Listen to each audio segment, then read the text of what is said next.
Wow. Hello and welcome everyone to the 32nd episode of our D&D 5e campaign titled Roaches. Today's recap will be done by our hand, Ludwig, the person, not the character. Maybe the character, most likely the person. You never know. Maybe Ludwig does no longer exist and he has been taken over. True. Maybe Ludwig does no But longer good exist. evening, everyone. My apologies. I have some technical issues, so it will be only my voice and not my glorious face. But last time we saw our heroes.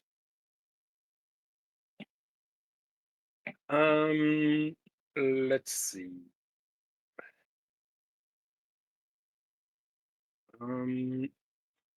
So after there were some members of the several districts that were uh, either hurt or killed off by an assassin, the angel offered the party to take them to a gathering place to meet some of the other victims. While arriving there, the Edin, Cliff, and the dragon are showing small wounds, but those wounds are slowly growing in size and worsening.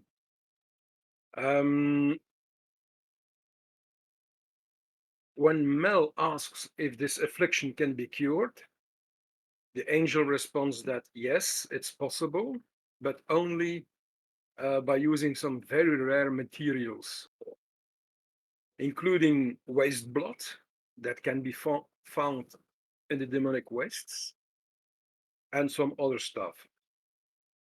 Without all those reagents, the angel can only slow down the effects for about a week or two at most, and that's the best case scenario. Um, so the party discussed how to get down to the demonic wastes and acquire the waste blood. And apparently, there is one way to go to that plane through the south pole of this world, which would be a very long and dangerous journey. Um, After some discussion, Arahant, wanting to be open about everything, shows the mask that he had to the different district leaders and asked if they recognized it. Apparently, they do. And they say that it belongs to some kind of liaison that negotiates several deals. The Etten, Cliff, and the Drake. I don't think we got his name, or maybe we did, but I forgot to write it down. Um, I don't think you ever got a specific name for the Drake. Okay, then I call him the Drake. Um, Uh, they admit that they had some dealings with that liaison. That liaison, remember, that mask, the one who puts him on, gets the face of a person, human in appearance, with a curly mustache. Um, and so they admit they, at least Cliff and the Etten and the Drake, admit that they had some dealings with that person. Some of the district leaders agree to fetch some of the items that the party needs to cure the or lift the curse, as well as fetching some other items that would help our party to survive the demonic wastes. As one can surmise by its name, it's probably only hospitable to demons and devils, and not to much else. whilst waiting for those items, Sauron is fulfilling a transaction with his patron while he performs a ritual and gains 150 platinum pieces out of it. Apparently, the ritual connects to a presence that can be, or at least that's what Arahant was able to ascertain through his knowledge of arcana, history, and religion. It's a kind of a presence that can be categorized as a aberration and would be somewhere, its home plane would be somewhere on the astral plane. From the exchange, Sauron, besides the 150 platinum pieces, also gains 2 items: a rod-like wand, which enhances his own magical powers, and a scroll that can bind an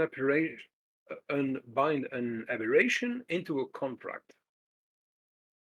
As for Sauron's patron, remember that Sauron asked Arahant, because Arahant has a connection with his deity, could try to ascertain what the patron of Sauron would be.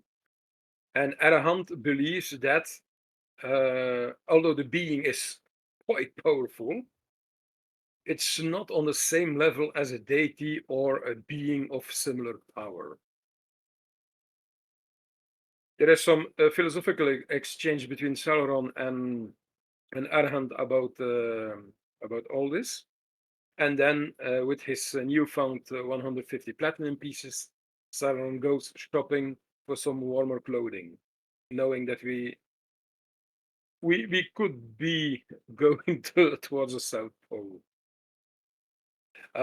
He also invests 100 platinum pieces worth of wealth into a shop, becoming, I suppose, the equivalent of this world's share or stakeholder. But after all that, the representatives from the several districts returns with the items that could help them in the demonic waste. And those are a leather armor that goes to Sauron, an amulet of absorb elements with 3 charges in it that goes to Mel. Once he uses the charges, each time at dawn, he will have to flip 2 coins. If the coins turn up heads, then he gets charges back. If they don't, he doesn't. And finally, the other 2 items are 2 potions of poison resistance that can be used or that is distributed throughout the entire party. And that's where my notes end. Yes. That is where your notes end. And that also is where today's session begins.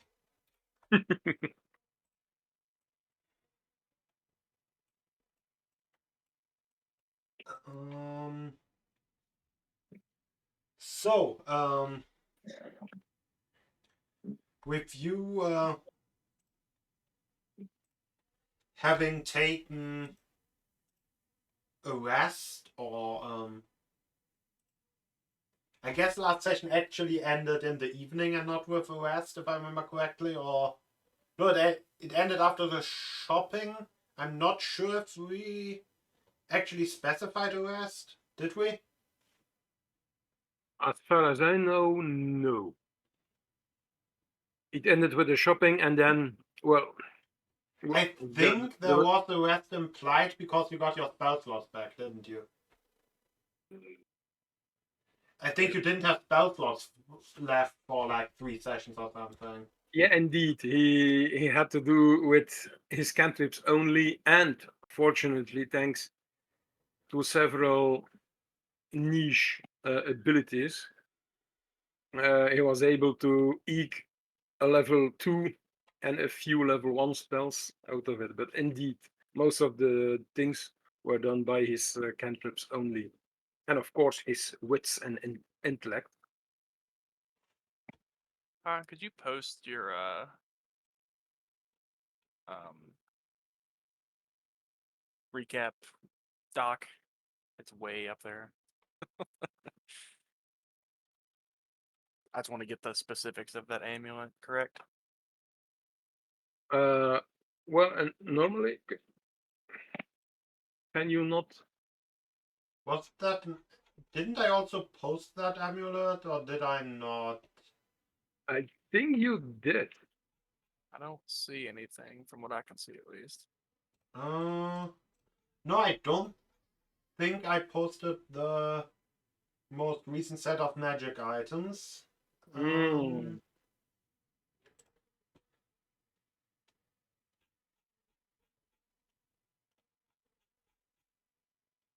No.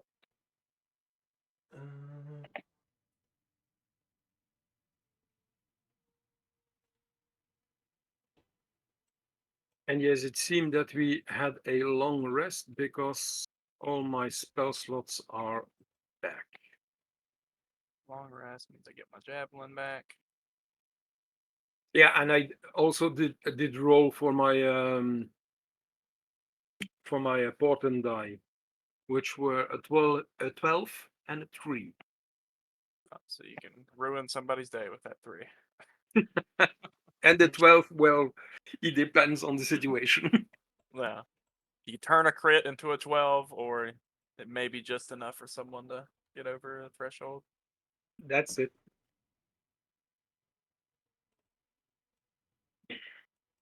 Yeah.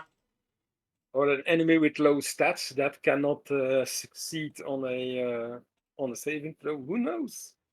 True. Portent die, portent die. They are used for everything. Everything can happen with those. Yeah. Everything. Unfortunately. For good or for worse.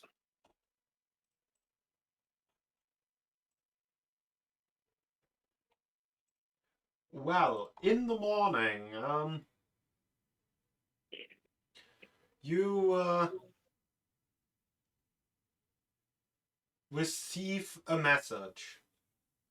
The message is delivered to whatever place you sleep at by a kobold. And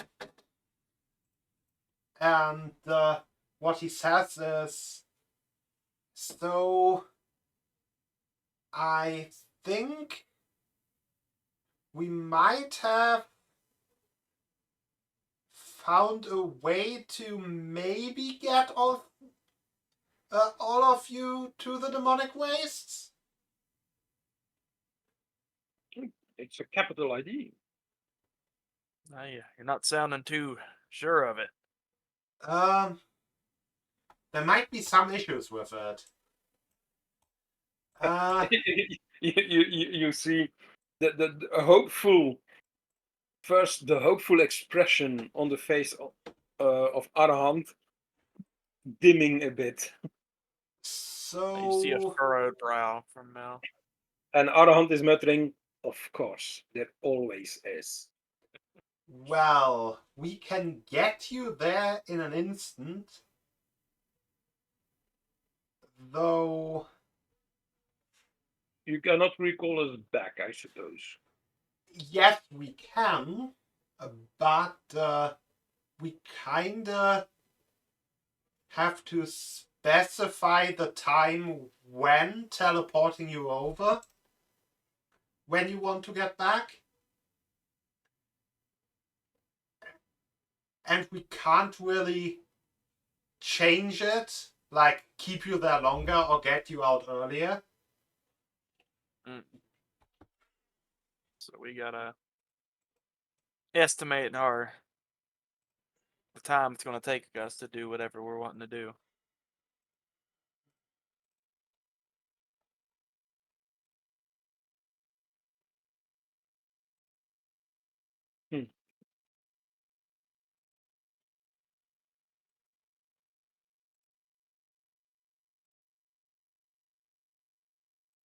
Yeah, so The other thing is,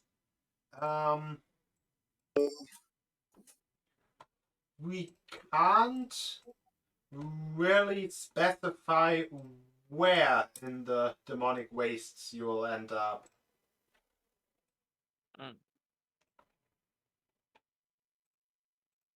so we don't know how long it's gonna take to get from wherever we poured in to where we need to be. Exactly.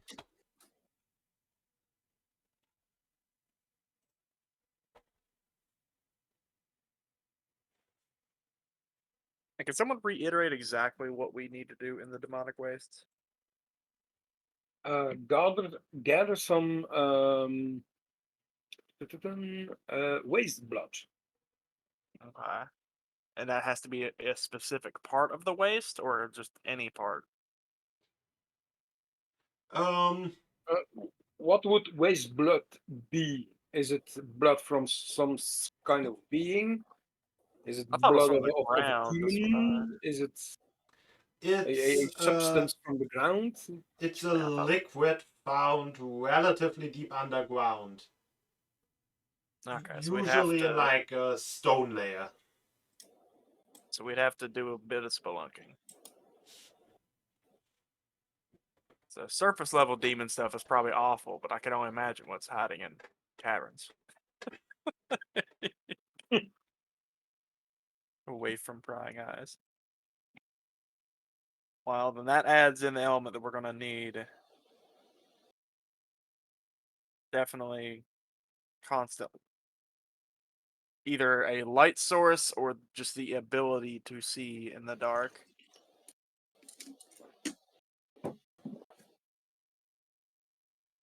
Well, um,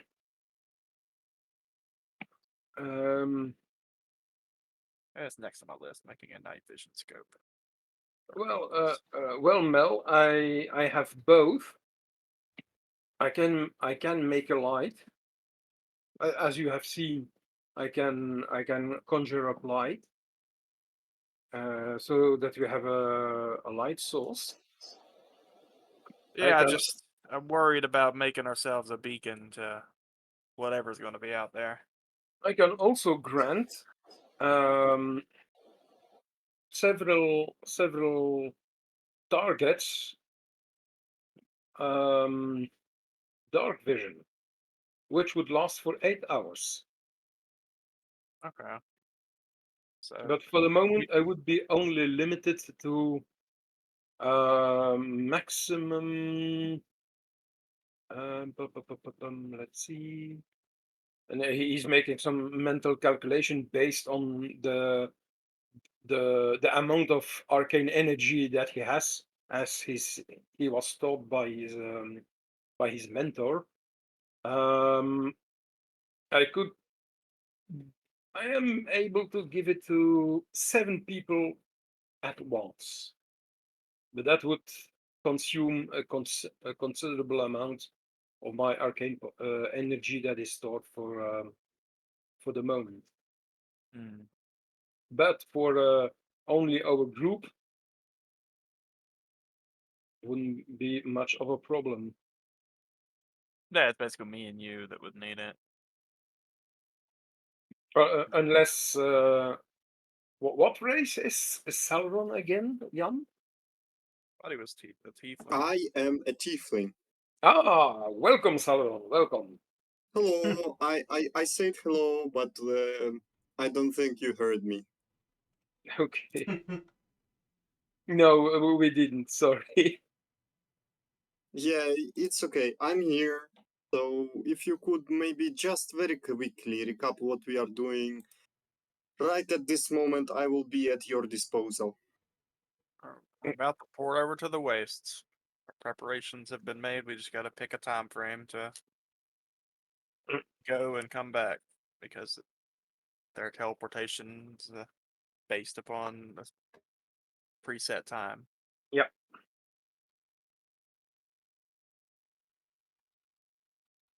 So we will have only a certain period of time. Yeah. Well, yes, indeed. We, of course, we can specify the amount of time, but if we say, for example, 2 days, then they will be able to transport us to the demonic wastes, where we will have to stay 2 days or survive at least 2 days, and then we will be brought back automatically. Yeah. Fortunately, they cannot pinpoint our exact location, and to gather waste blood, the the main component that the angel needs for lifting the curse on those wounds that were caused by the assassin, we would have to go underground. Is there a certain enemy we have to kill to gather the blood? Not that we know of. I Not think that it's we know more of. a location-based thing. Basically, we're looking to mine it, kind of. It's almost like an oil. Is that what I'm gathering from it? I see. And what about the spelunking? I do not know if I can upcast it. No, I can't. Damn it. I can grant someone also the ability, but only for about for up to an hour. I can grant one of us the ability to walk on any surface, vertical, perpendicular, upside down, whatever, for about an hour. But I will Okay. have to concentrate on that spell. Yeah, then I'd Okay. say that'd make the most sense on you or something. And then, I can Uh, make. I used it once when we went many sessions back and into the what was it? It was in one of the merchant or guild houses where we went into the tunnel that was a sliding, a kind of oh, a yeah. yeah. Arahant was using it to walk down gingerly and comfortably until Sherbot decided to use the way as a or the tunnel as a sliding as a slider, which of course took Arahant with him and wasted the spell. But hey, I can make all of us invisible. I can perfectly see in darkness, be it magic darkness or not. I can very make all of us fly, that's for certain. Mm, and I can perfectly disguise myself. So we can use that to attract less attention, all of those three things. Or Mhm. four things. Well, Yeah. in that case, I can grant uh, Mel and myself the ability to see in the dark. Yeah. And I can then make us all invisible and we will be able to sneak our way towards our destination. Yeah, I think the main crux is not knowing where we're gonna pop in at and having to figure out the nearest Yeah, I know, but cave. just in case, I also can do this invisibility for three people at least twice. So if there will be a moment, just let me know and I will make us disappear. Yeah. Is there a? I guess not. Not in the means that a D&D character would have, but like a device that would help find caves or recesses in the environment. Oh, I'm not sure. Maybe our patrons can have us suited for that if Yeah. they if they ever done that, maybe they can give us something like a guide or notes from the previous spelunkers that will have us do that, at least. Yeah, I think it's too. I'm trying to think of the like I'm starting what I know can do it, and then I'm like trying to downgrade it in tech, and I think it's still too high for. Maybe we should ask if there is any hints they can give us before we go there that will let us know perfectly when we have the cave or the ground opening we need. Yeah, I mean, is there a particular look to this substance? The way we know we got what we need, or looking at what we need. Well, it is blackish, or not just blackish, almost pure black substance, bubbling unnaturally. It is highly viscous liquid, not as viscous as pitch, but much more viscous than most precepts, or than Pinta, Does I the, think is like. does the ground or surroundings have certain features in the places where this substance is leaking from the ground? Well, it is. There are basically two ways to stumble upon it. Um, Either it might be it basically collects in almost bubbles under the ground, or big underground reservoirs, and either it might burst open like a geyser, which is not good for you if you get actually hit by the geyser, or it will, or you kind of have to mine for it, because it's usually in the stone layer. We basically need to find the big cave around us, if there will be any, and if we are lucky, we will be dropped in a mountain range or something like that, and we'll be able to find a cave quickly. Oh yeah, also within a cave it might even be bubbling forth slowly from the ground. I don't think that any of us are really the mining type. If we have to manually get it. Yeah. So a cave is our best guess.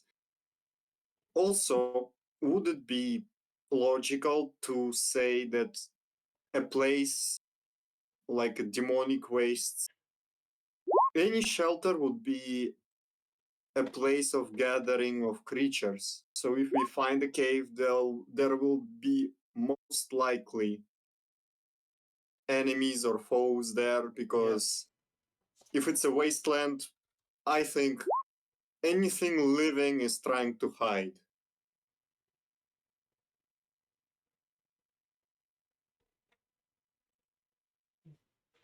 That is pretty likely, yes. Okay. Are there creatures that are attracted to it or that use waste blood as a form of sustenance?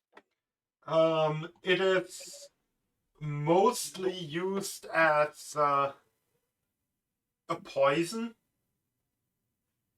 Uh, like it is like weaponized to a degree. Mm-hmm. It can be used to make certain kinds of constructs, or aid in the summoning of undead. There are some plants where their roots feed on it.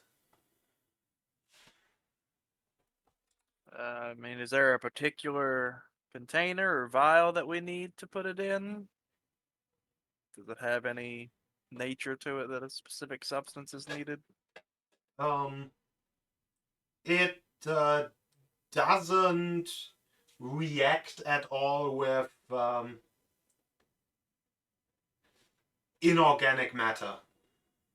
So normal glass will suffice. Okay.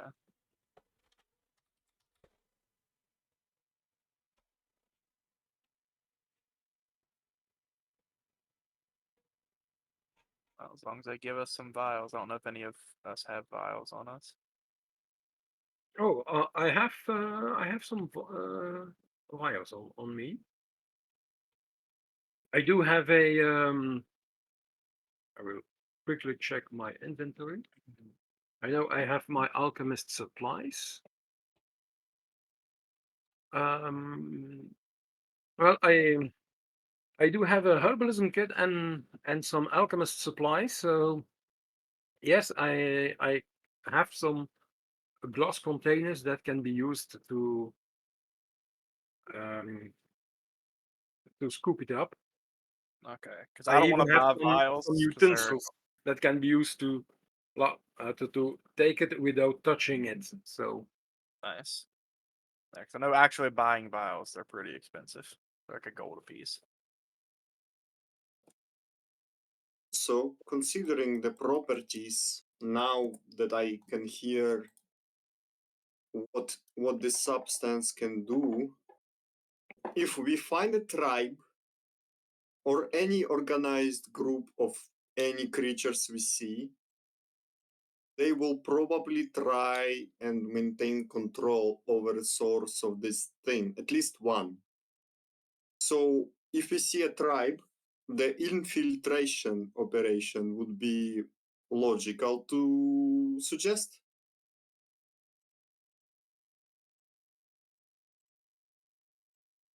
Yeah, I mean, we don't want to take on a whole. I guess it's more of a scouting and reconnaissance sort of thing. We're not wanting to get into open fight with much of anything unless we have to.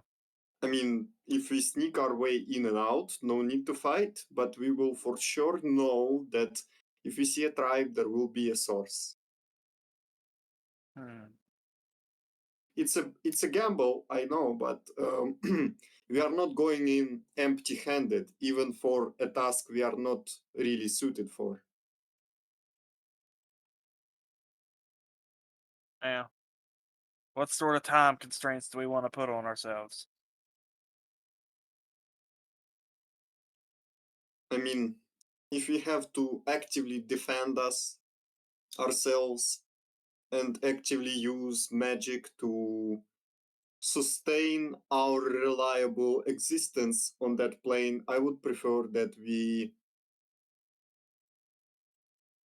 stay busy, then we have a short rest during a period of supposed time or so, and then we reactivate again. I don't think we need to try and do it in a blitz if we have 2 days. I think the more spaced out approach would be optimal. You want to stay there 2 days? Didn't the No, uh, they said specifically that you have to choose the time beforehand, and the ah 2 days that was just an example by our hunts that if you say 2 days, you have to stay there for 2 days, and you can't No. get back earlier or later. okay, then maybe a day would be perfect for us. Yeah, so we're leaving that morning, trying to survive till next morning. Can you maybe tell us about the biology of the region? Because as a scientist, I know that certain creatures behave certain way depending on the cycle of day and night. If you've been to the plains before, can you maybe tell us what scenario we should use for our advantage. Maybe there are some nocturnal tribes or creatures that are dominating a certain plane, or maybe during the day they hide and we have enough time to act while they are sleeping or hiding.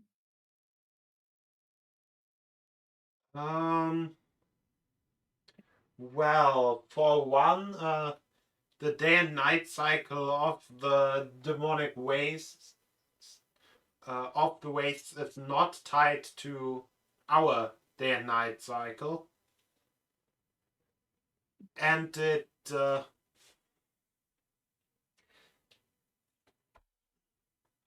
also is not at all consistent.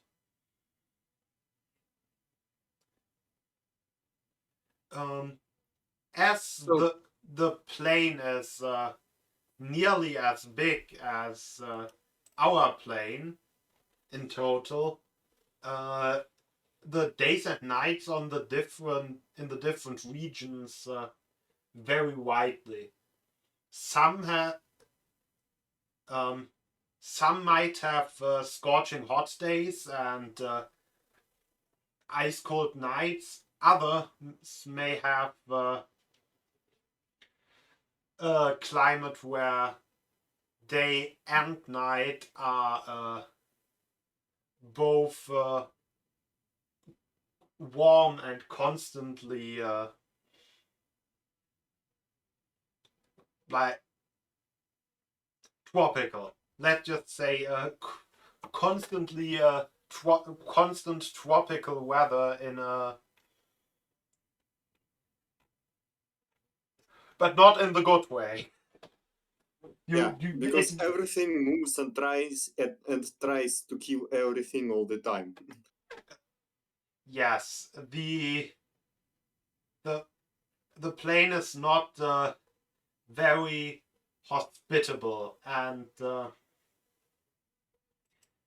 anything that lives there that isn't a demon or a demon worshipper must be very hardy. I mean, I think I know enough, and I think I can manage myself on the fly and improvise. Because the longer we take our time to prepare, the less time we have for an actual operation. So maybe we should just up at a certain point and take a wild card and just rush in head first.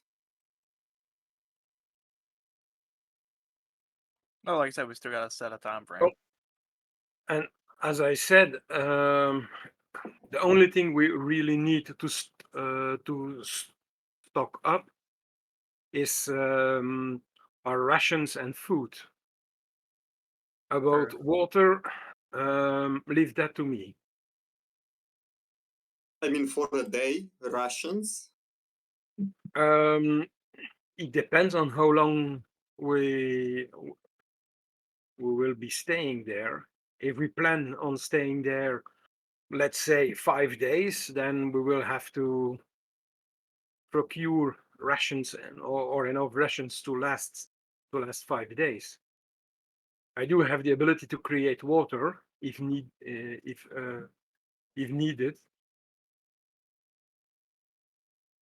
Yeah, it's basically just how long we think the spelunking, finding the cave, and then the spelunking to get down to then harvesting the stuff. DM. Mm-hmm. It is a stretch, I know, but other hand, because unfortunately, although do I have this? Oh no, it's too high level.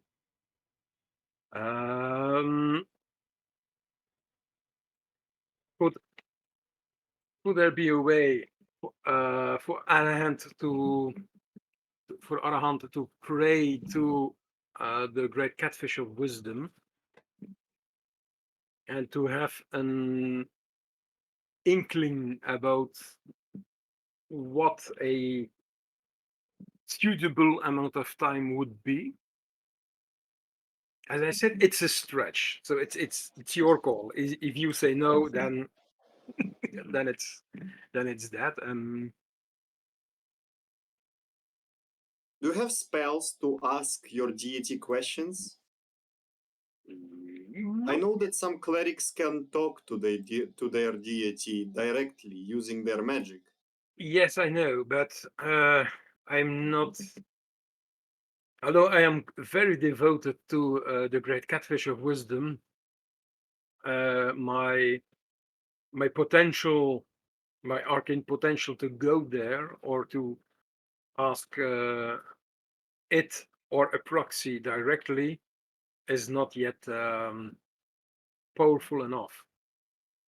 I am capitalizing on my studies as in the arcane arts.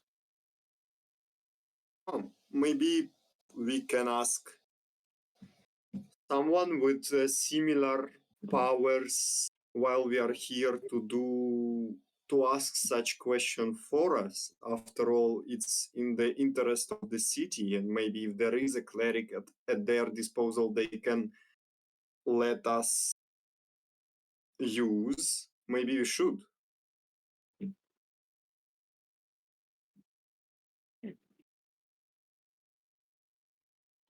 Worth a shot.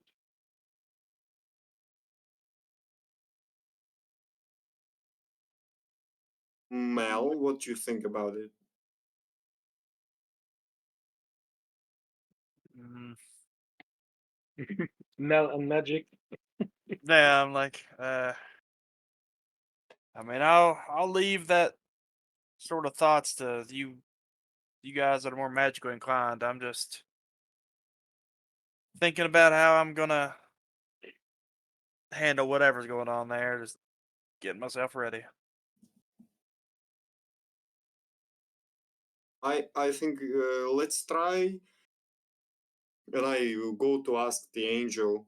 Could you maybe provide us with a cleric that can talk to their deity? Because we have a feeling that we can ask certain questions that will aid us in our mission.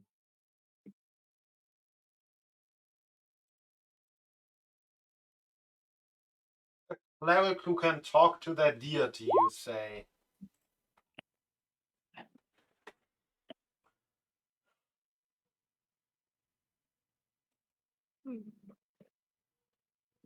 Well,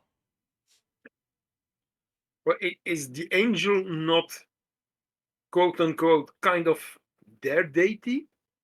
yeah, yeah.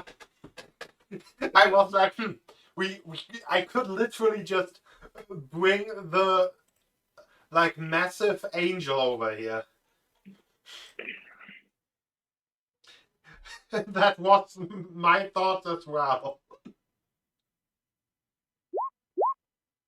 Arahant, you are a professional at doing God's connections. Could you maybe try and use this opportunity for us? I can certainly try to ask the angel if he's willing, if first he's possible to do it, and if so, if he is willing to help us. Worth a But shot. but do not forget that um, I am not a the most of the clerics here are let's say are war-minded, whilst my deity is all about dreams and knowledge and wisdom. But I can all I I don't don't think know we have a how. better hope than you talking to a deity, because I mean you saw the way I talk to whatever the fuck gives me my powers, and I certainly don't want to offend an angel. And I did gather some. I did got a glimpse of your patron, as I told you yesterday.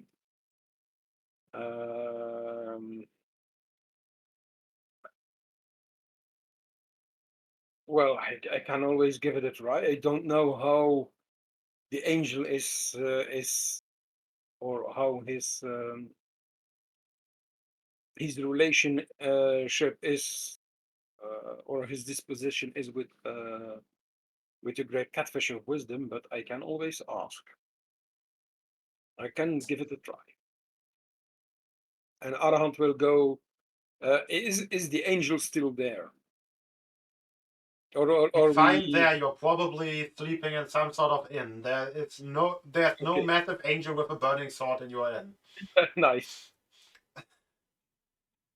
Would Arahant know where we could find him? The last time we went, I think it was in some kind of a church. Yeah, probably at the cathedral. Okay. Well, Arahant will go towards the cathedral then. Yes, the cathedral is.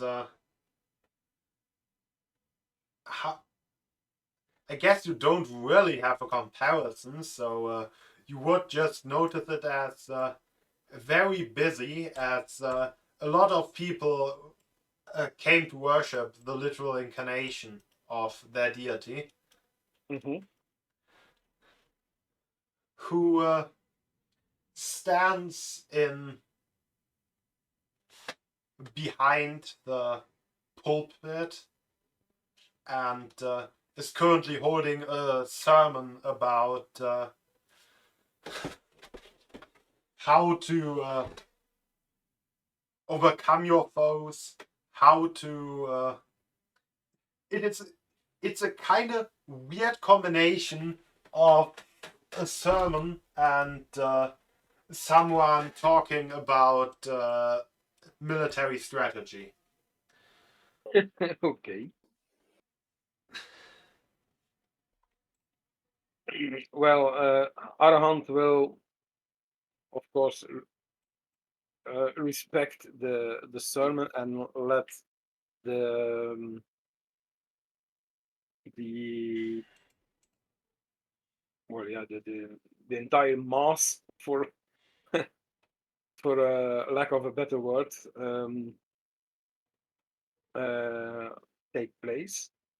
And when it ends and the faithful are leaving the place, that will be the moment when he will try to approach, if possible, of course, the angel. Yes, that indeed is possible. And the angel speaks, "What do you want?" Arahant will make a very deep bow and even go on one knee, hoping silently that this will not displease his own deity. But it's not that he is worshipping the angel or something, so should be safe.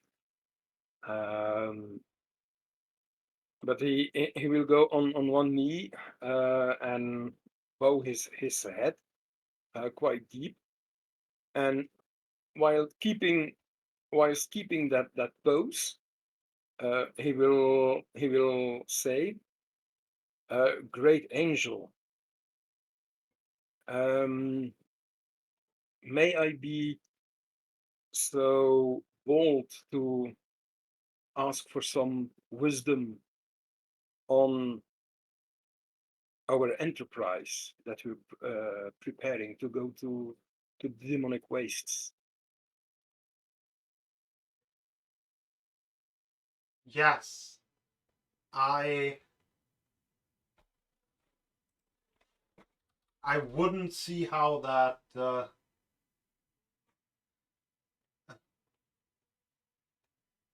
let's say I I see that it is in my best interest, as I have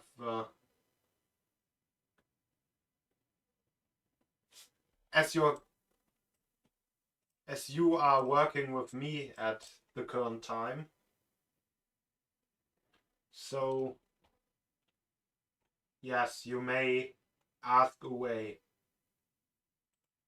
Well, we we have been told that there is a time limit must be set upon the spell or the ritual to send us towards the demonic wastes and back again to the material plane.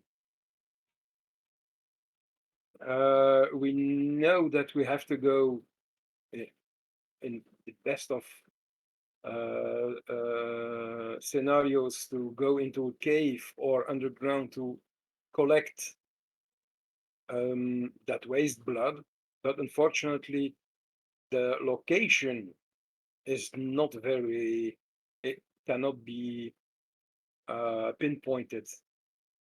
So we were wondering if you could give us a inkling about what would be an appropriate time limit for us to stay in the demonic wastes.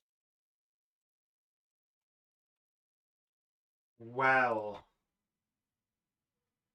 And Arhat is still on one knee and bowing his head and keeping his head down and in a reverent bow. So he's not breaking that pose. He's showing every bit of clerical respect that you would expect from a cleric.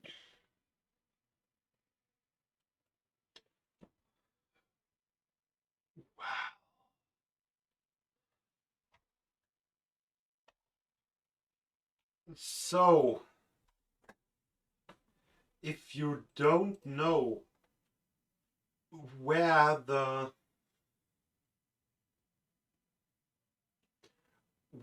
thing that you are looking for, or where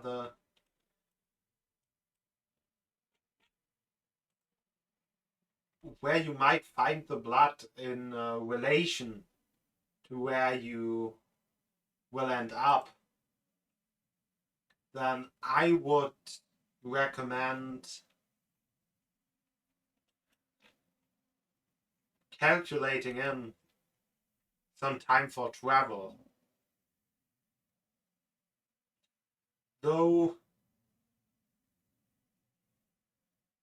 if you do not intend to bring an army, I would also not recommend staying longer than 5 days.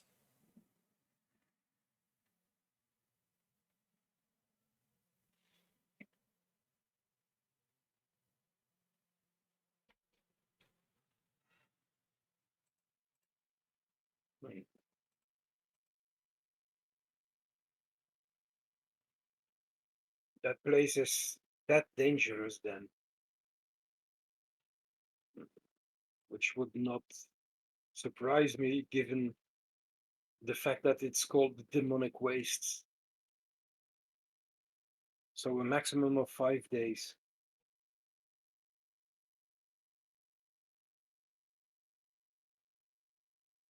Yes. You should also be wary about where you rest, as you would want to stay far away from the domains of any greater demons.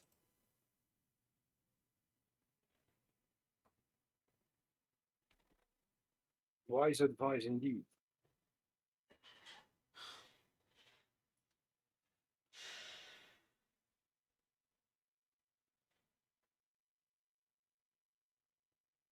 Well then, great one. I I deeply thank you for sharing your wisdom with us, and we will put it to good use and do whatever we can to be successful.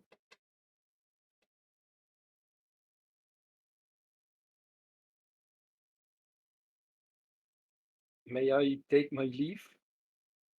You may.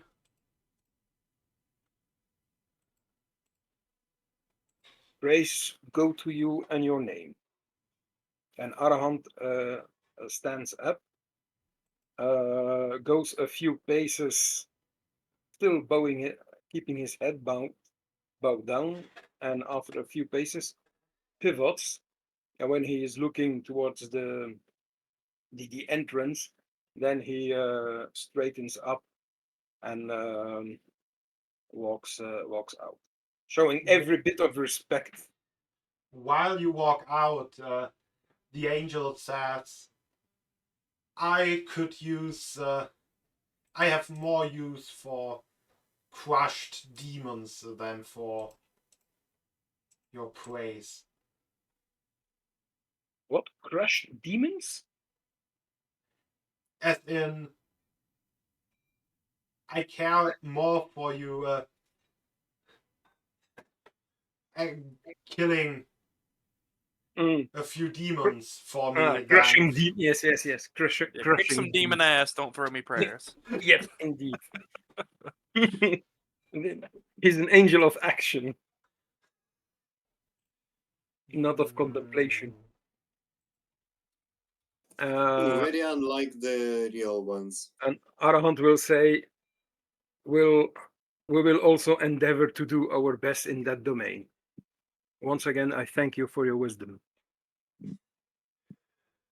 And if the angel doesn't do or say anything else, he leaves the cathedral and goes back to the party. The angel doesn't say anything else. Okay. He goes to the party. He leaves the cathedral and goes to the party. On your way out, in front of the door, there's basically a priest. From the way his robes are adorned, he seems to be relatively high ranking, who is currently drawing a symbol of fire onto the chests of passers-by, or not passers-by, but the people who previously left the cathedral, with basically the ashes and soot taken from the bonfire. Hmm.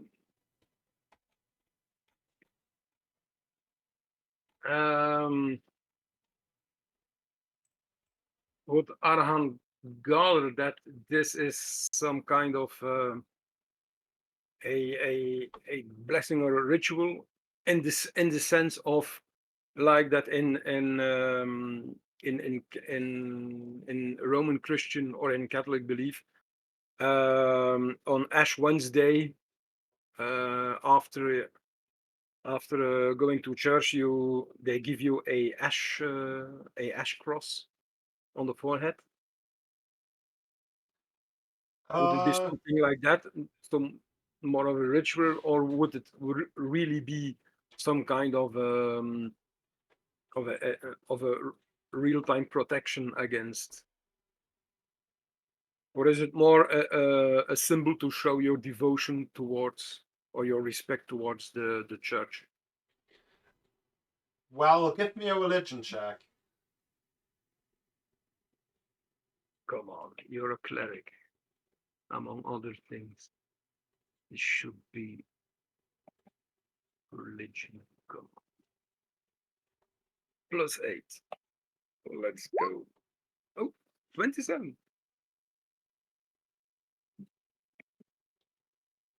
It Almost maximum. it looks like a ritual in the religious sense, but you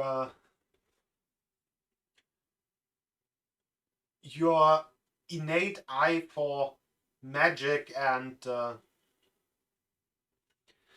divinity notices some markings of actual magical power on the fire bowl, which lead you to conclude that there is some sort of magical basis for the ritual, or some sort of magical benefit.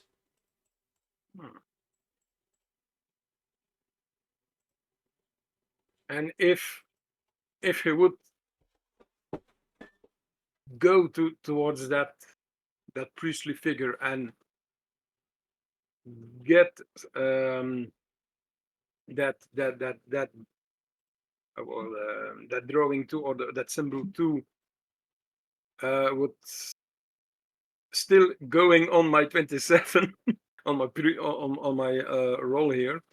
Would Arhant know if this would be in conflict with his own deity or not?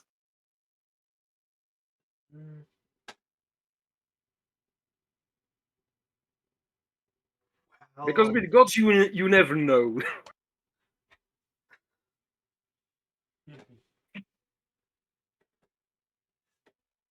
If it would go against any principle or teaching of the great catfish of wisdom, then he will not go.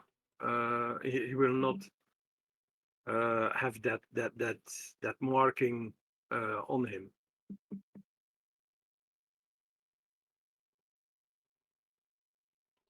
Just to know if he takes, if it indeed gives some kind of protection, and he would take it, would it offend the great catfish of wisdom or not? It's more like something in those lines. Or is it simply unknowable? Because I mean, we're talking here about stuff that is probably only known by deities. So. well, from your perspective, you see some sort of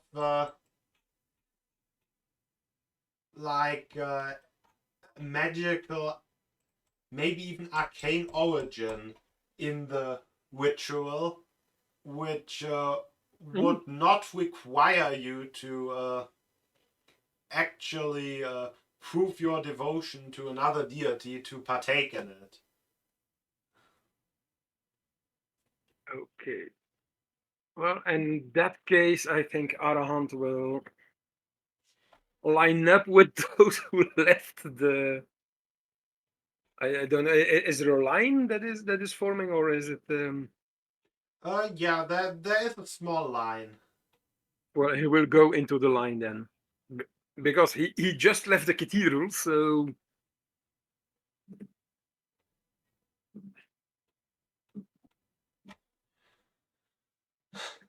Another thing that you notice is that people who are being drawn on are slightly flinching when the stick touches them.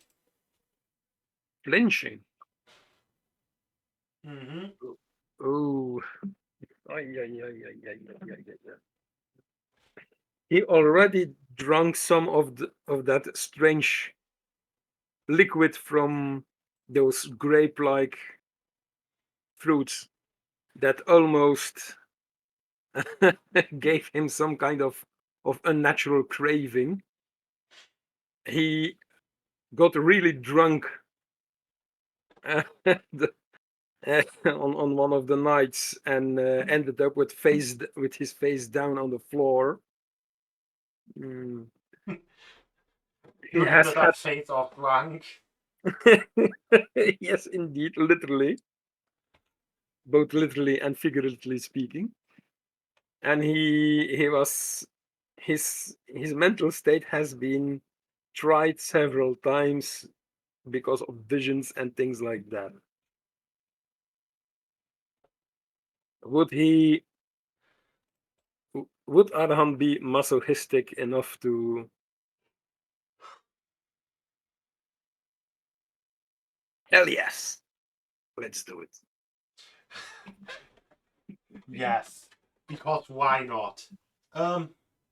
But with all the stupid things he, well, stupid between brackets, the things that he did, the risks that he took, and also the the mind splitting and racking visions he gets. He has endured quite a lot and experienced quite a lot, and up until now was able to survive them somehow. So he's banking upon that same luck and fortifying himself for what may come. Well, when you step in front of the priest, and the stick touches you, you immediately know why the people were flinching, because it's, even though it's just ashes, they are still very, very hot to the touch. And to prevent yourself from flinching so hard, from flinching too hard or crying out in pain, you may give me a DC 12 Constitution save. Okay. I only have a +1 on Constitution.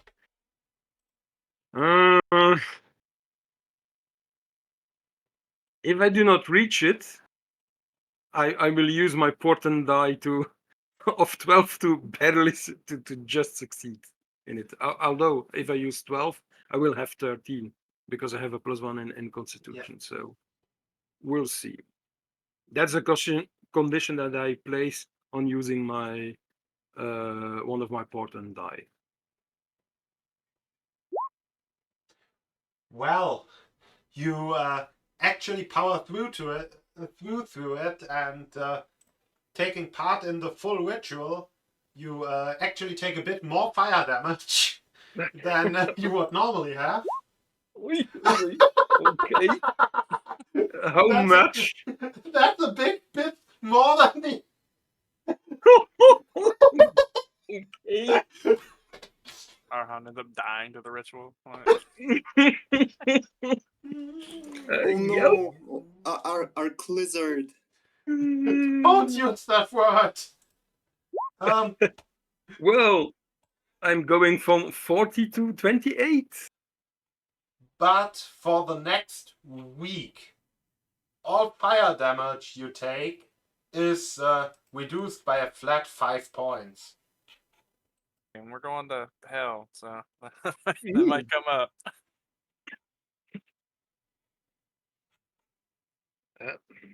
After he has endured the ritual, Yes.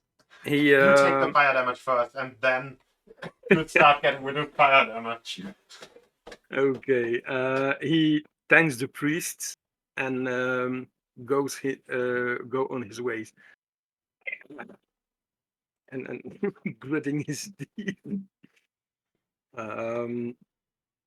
You know what? I will use a first level spell slot to cast cure wounds on himself. Let us cure wounds, not inflict wounds. Well, he could do it if he wanted to, but I think that's too far down the masochism route. Well, I do have a level 4 spell slot, so and I don't have level 4 spells. I could use Don't it. inflict wounds yourself for a fourth level spell slot, please. No, I was thinking on upcasting the cure wounds, Okay. but because it almost took almost half of his total life. When I upcast it,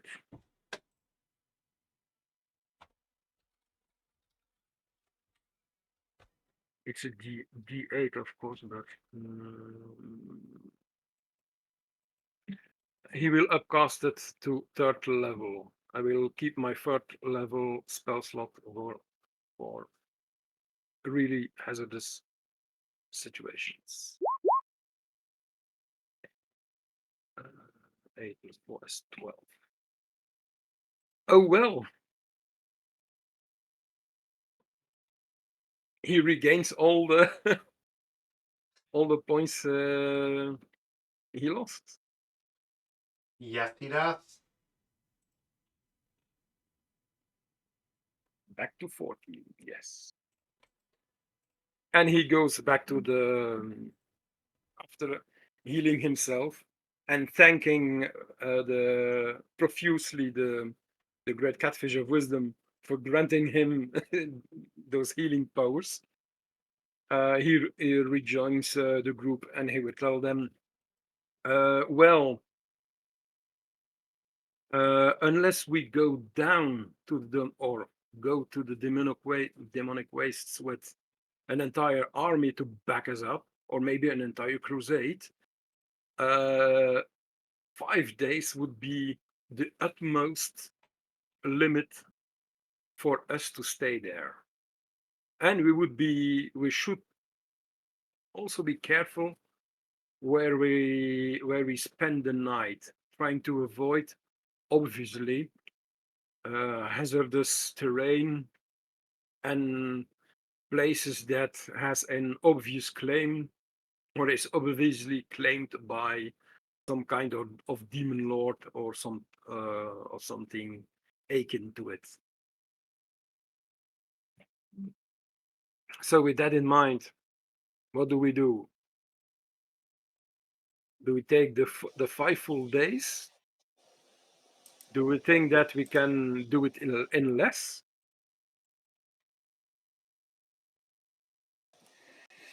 I'm skeptical now after what you told us. Maybe we should buy some supplies and go there for like 4 days to be sure.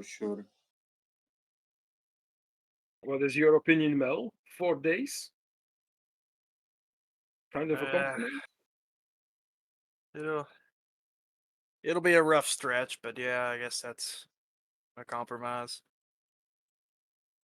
Okay, well, let's get at least enough rations or supplies to last for, at least food-wise, to last for 4 days. Once again, for water, do not. I can grant us more than enough water to survive.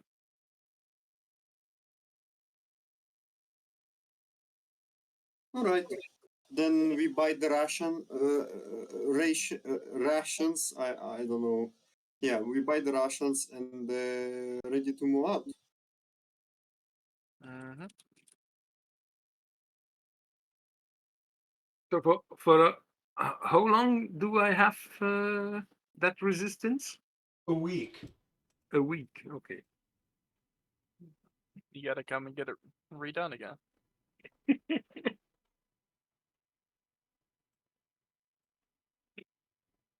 I will have to note this somewhere on my character sheet because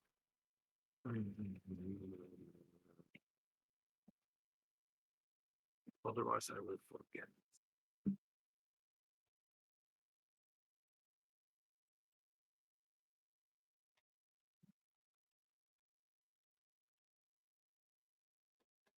Ready to move out when you are. No, I'm good to go.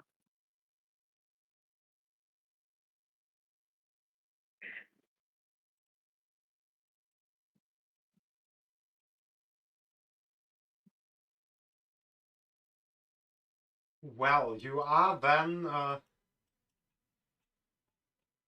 once again taken to the back room of the Dragon's Hoard Tavern in the Tower District, where there is a group of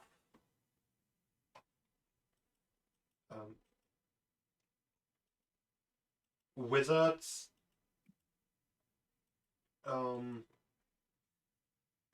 wizards, 2 of them half dragons, the rest of them either kobolds or dragonborn, who are standing at the ready and have prepared some sort of teleportation circle-y ritual.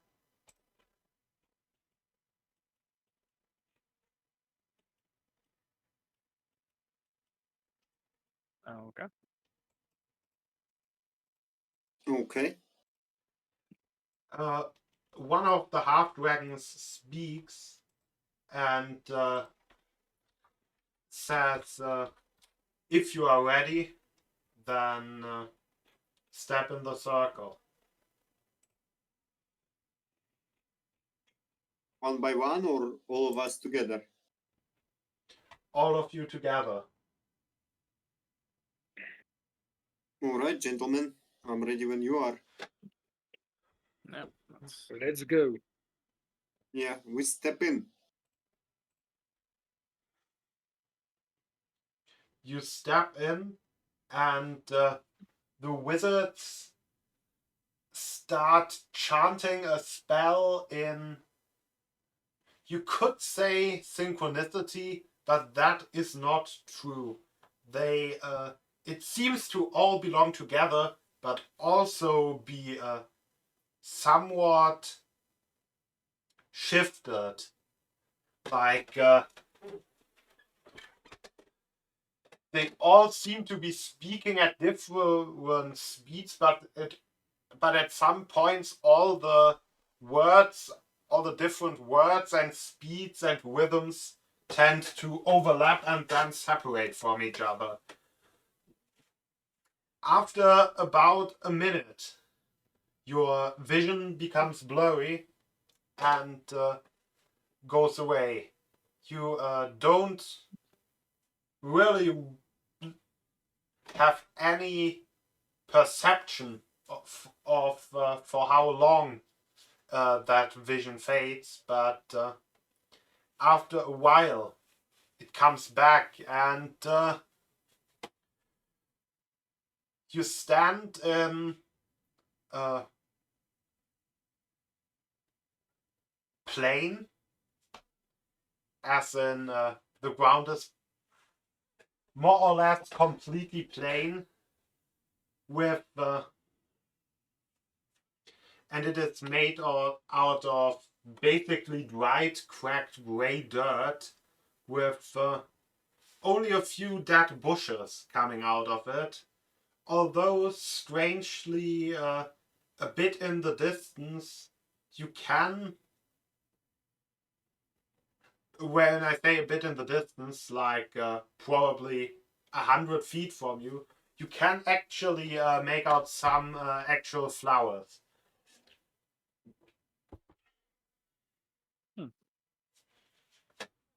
They seem to be tropical in nature. Like orchids, or maybe like orchids and pitcher plants.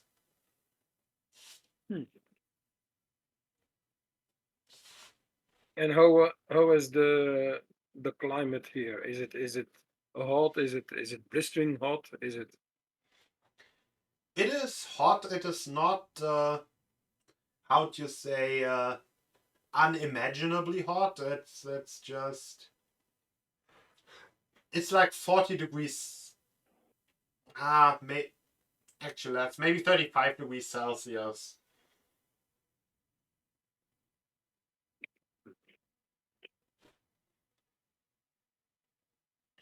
Still a lot, but Mel, do you need this temperature in cheeseburger units? That would be something of 95 Fahrenheit. Yeah, so it's not comfortable, but I mean, it's not killing you.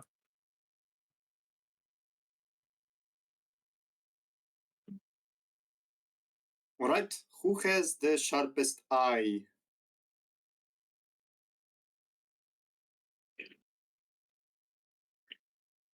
I suppose Mel.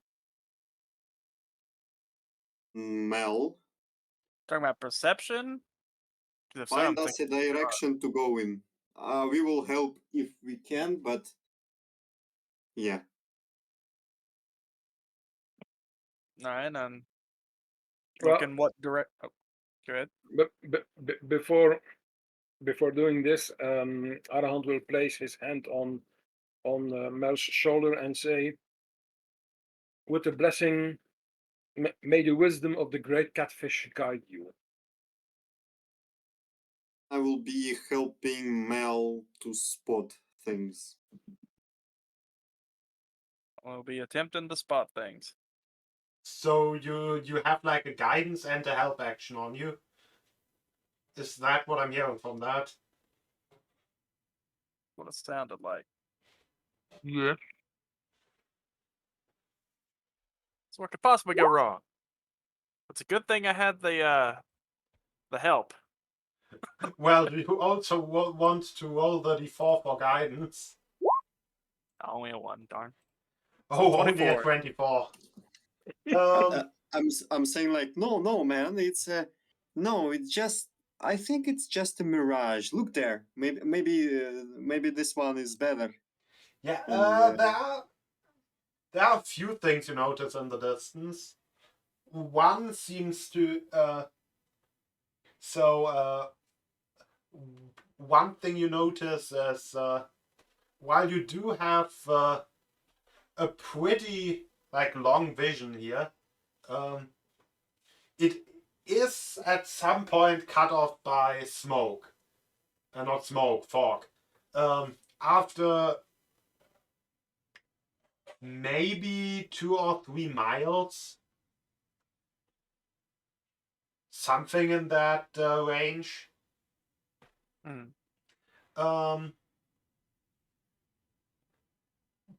Like not as in a fog wall, but as in yeah, at that point it becomes too thick to actually see through. So there's like a relatively thin fog Yeah, I got you. all over. Things you notice. I don't think any of you have a compass, right? So I don't need to actually describe the cardinal directions. Don't think so. Nope. Okay, then in all one. I have is the clock and my knowledge as a navigator, so I can try and determine where is the north, supposed north.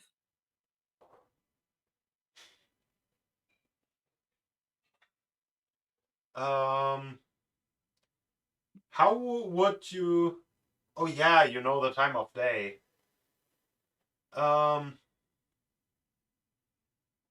Well, do you know the time of day? I know the time of day on Earth, or whatever the planet is called. Yeah, that might not really help you with, you know what they said about the day and night cycle here. And the stars and other things are not visible for me yet because I can also use them. Um, it is If not there are nighttime, so you don't see the stars. It's currently daytime. if there are stars at all on the demonic wastes. Um, you probably don't know how to specifically navigate the stars of the demonic wastes either, like what which star means. Yeah, if those are different stars in different positions, I don't. Um. Anyway,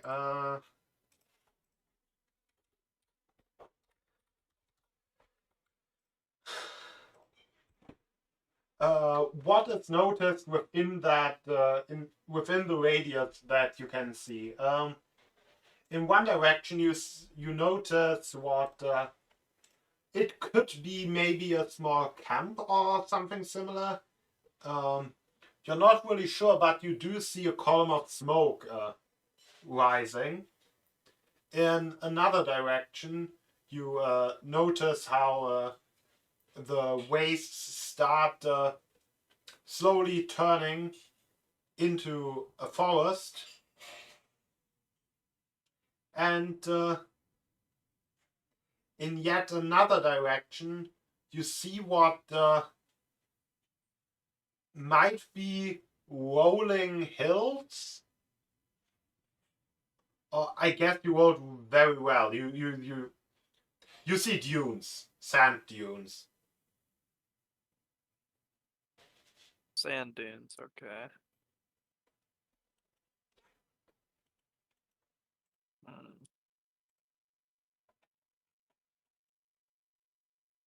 mean, dunes can have crevices in them, and the existence of sand implies some sort of tectonic activity there, which would also lead to more possibility of caves.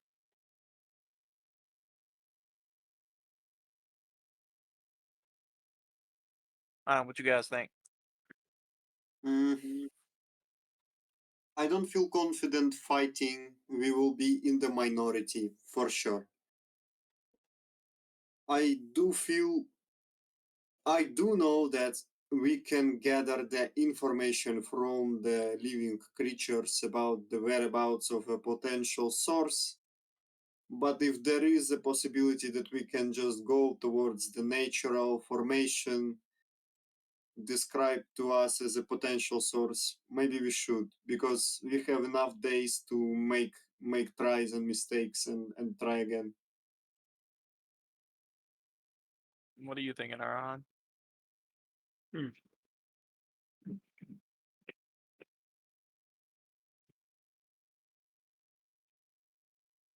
Oh, well, if we're looking for natural caverns, I think the dunes would be maybe our best bet. I do not think we would be able to see them in the forests, and I don't know what to make out of this column of smoke you've spotted at a distance. Could be a camp, could be the remains of a battlefield, could be a battle that is waging or raging right now, could be a town or a city that has been ransacked and razed, could be simply industry. Wait. It could maybe be a mining operation.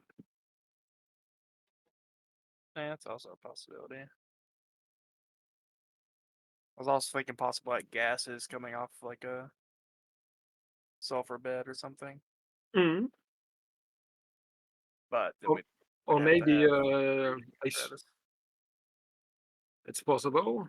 On the other hand, it's also possible that waste blood is not the only substance that can be found here and mined for. Maybe they are mining minerals or metals or things like that, specific for this plane.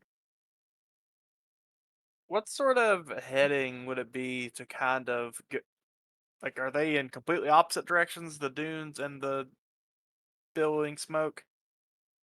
Or are they relatively close? If you wanted to, like, thread the needle between them, you could.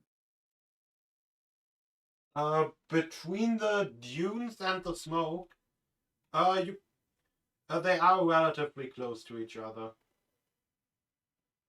So we could kind of go midway between them to kind of get more of a look at that smoke. kind of gauge what it is, and if that's not gonna do us well, then we can just fully focus on the dunes. My only other issue with the dunes is it is a desert, and deserts are hot, and it's already pretty uncomfortably hot now, so it's only going to get even hotter there. And really cold during the night. Mm-hmm. Maybe. So So we Because will be burning through the supplies quicker, and during the night we will need to heat ourselves up some sort of way, which would probably give out our positions. No. Give away, sorry. Well, didn't you get those winter or like warm clothes for everybody? I remember. I think we did, yes, but I'm originally from the very deserty territory of the southern hemisphere of our planet.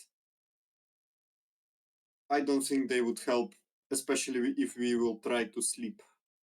Mm-hmm. It's not really cold, but it's how to say it. The moisture is rising, the temperature is dropping rapidly, and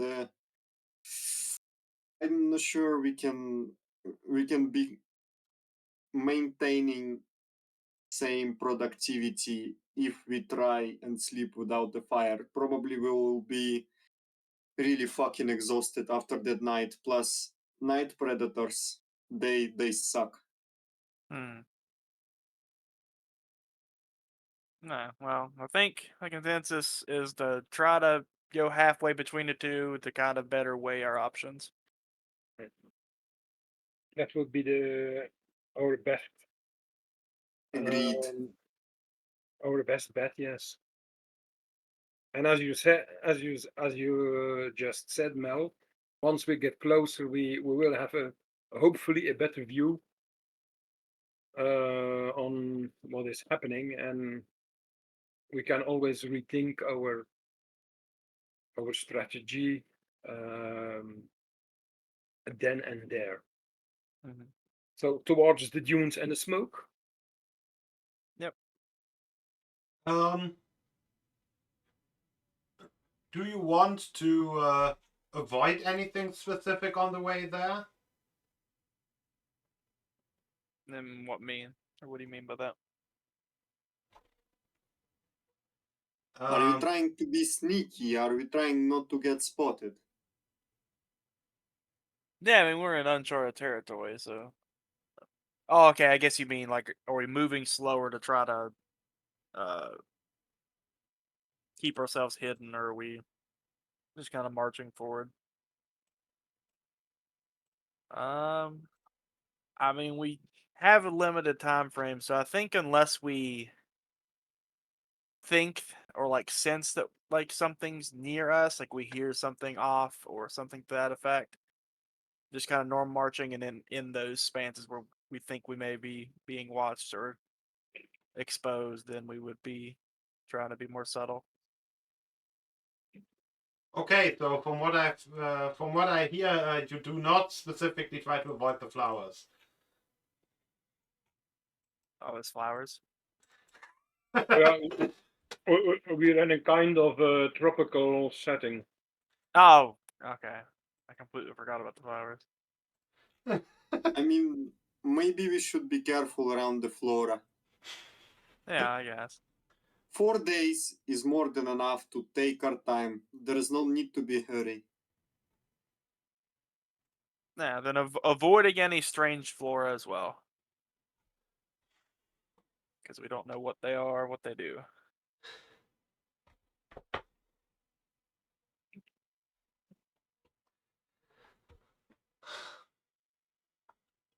So, you keep walking, and at some point, out of nowhere, as there are no real clouds in the sky, it starts raining. Is it nice cool rain or shitty humid rain? It's a Is very it humid acid? rain. Is it blood? It's rain. It's water. Though it does seem.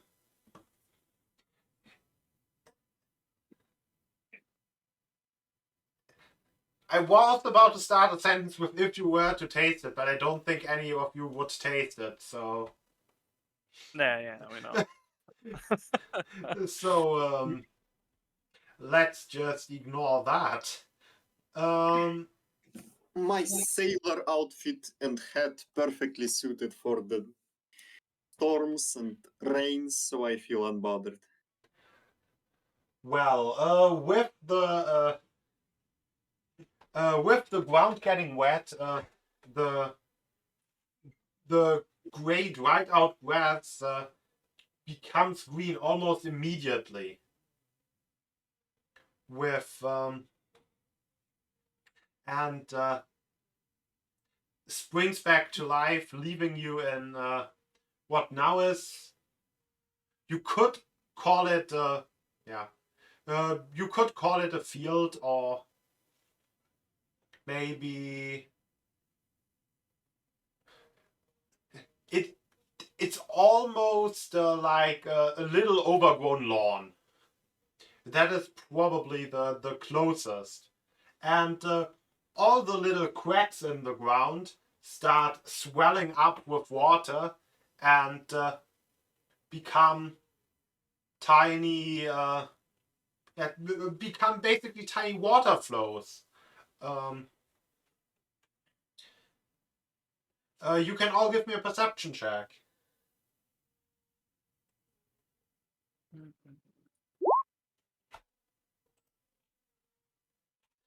Okay, I don't think the others need to do a perception check, but they can if they want to. Too late. No, that's persuasion. Oh, okay. Okay, Trying to convince. you don't manage to debate the sky out of raining, sadly. Well, my perception is abysmal. Scheiße. Well, though what Mel notices is When he's talking towards the angel and enduring some kind of religious ritual, the rolls are perfectly in his favor. But once he's out of that comfort domain, then it goes right through the out of the roof, out of the window. well, more like out of the cellar and Yes, down into the deep caverns below. indeed. In the caverns where the bad rolls hide. The most fearsome dungeon. When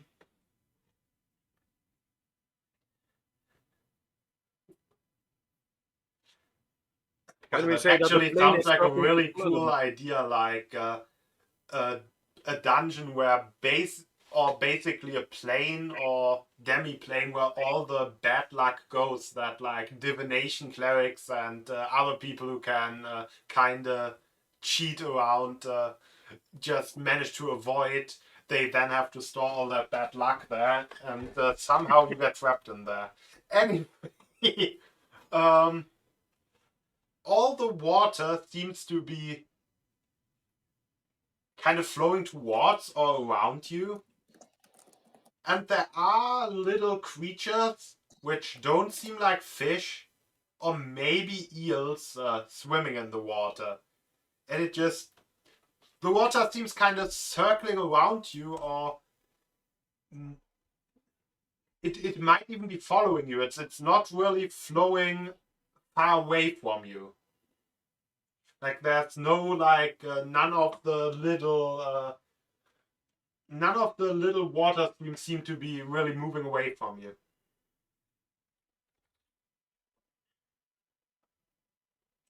Hmm.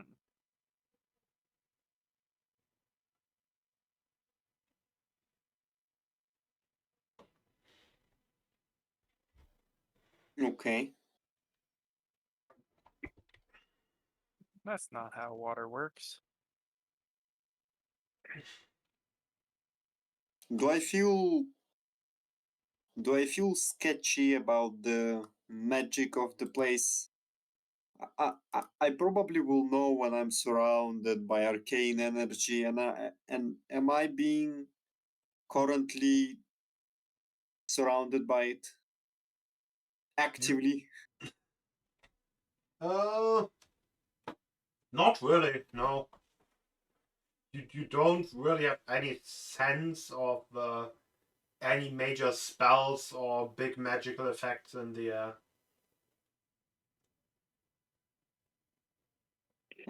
I don't know. It seems pretty normal. I don't feel anything arcane right now. Does it feel unnatural to me? It's weird. I mean, it's weird as I Like like- unnatural, as in like water doesn't behave this way normally. Mhm. Like something is weird. Uh, like those things in the water are kind of sketchy, but it's not like it's not like you. It's not like that really a big magical crackle or anything like that in the If I try to move out of this recess or this pool of water coming around me, what happens? Like it's not like it's like rising around you. It's just like the little waterways and the cracks, the water that it just never seems to really flow away from you and always just kind of move with you or in like an area around you. And yeah, when you move away, the area kind of extends to include you as well as the rest of the party. Hmm. And that is when one of the little eel-like creatures jumps at you.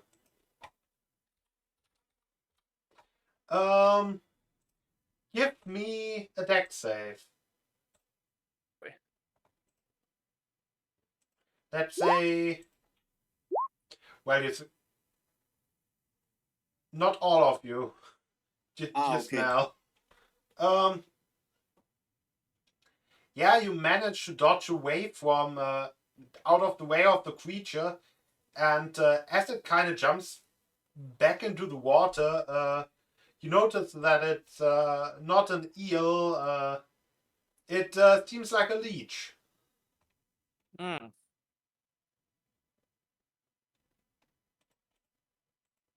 I want to get the hell away from that.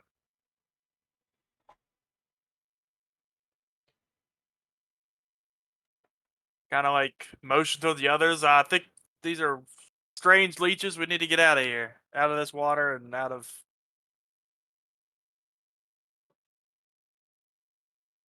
whatever kind of thing we're in. How much further does it seem to be to like get out of this? Like if I were to start running. Um, it's kind of hard to perceive where rain stops. Although I guess it's kind of easier here because you see where like the green grass stops and becomes gray again, and it's like only really maybe 200 feet. Okay. Well, after telling them that and not wanting to sit there and be leech food, I'm gonna try to take off in whatever the shortest route would be to get me there. Well, I guess that doesn't sound like you're looking out for pitcher plans or any other plans. But anyway, yeah, the water kind of moves with you, but or like the water from the ground kind of tries to chase after you, but you are actually faster and also faster than the leeches swimming through it. What does the rest of the party do, by the way? Well, Mm, I suppose we witnessed the eel-like creature jumping at Mel and Mel, avoiding it successfully. Yes. and then we see Mel starting to run in a certain direction. So Arahant, who knows Mel the longest and has learned to trust on Mel's his instincts, follows Mel right away, and following the same path behind, keeping and staying behind Mel, but following the same path. Ooh. Then you can give me a dex save as you are basically sprinting right through the swarm of leeches currently chasing Mel. Okay.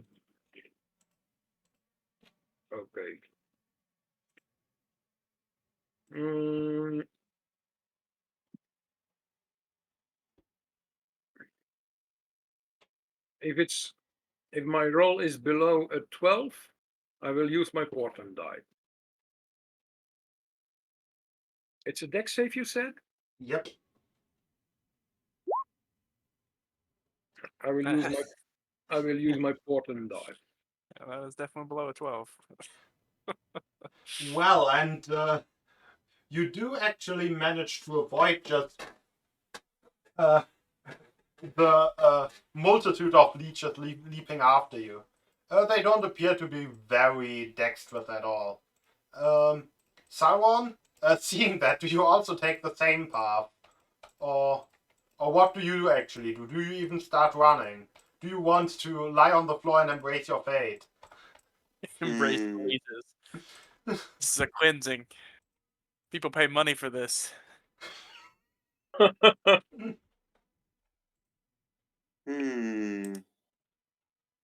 That's a good question.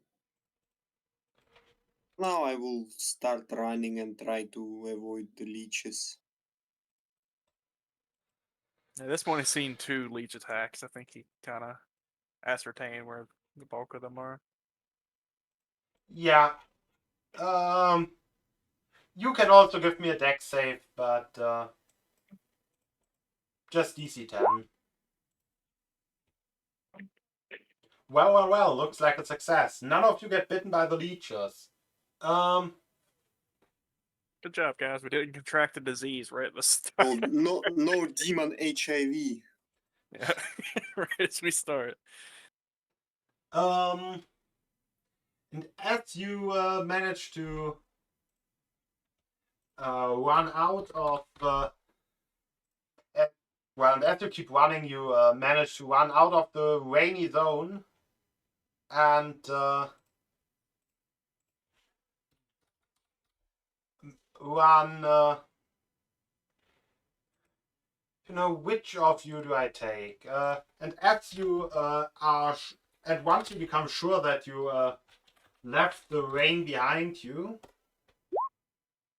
you maybe stop running, start going at a normal pace again, and I'm very sorry, but the dice have decided our hand, your sprint, ends right in front of a pitcher plant. Oh, great.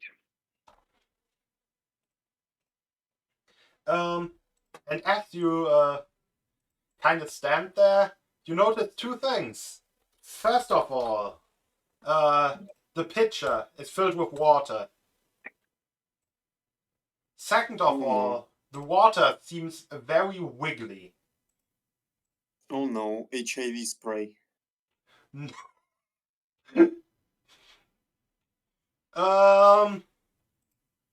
when I say very wiggly, I mean it seems to be full of mosquito larvae. Yeah. Yeah. And Okay. you also notice another strange thing. Like they seem to be swimming onto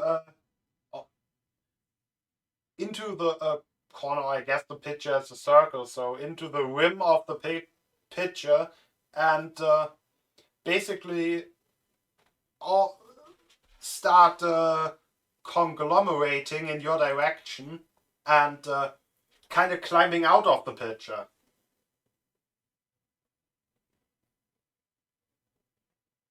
Okay.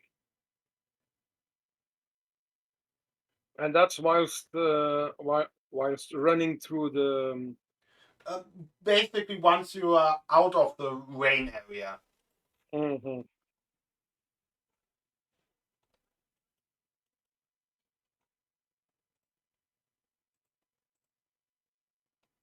So once you leave the rain area behind by like a few 100 feet, you probably stop actually running. And it's then that Yeah.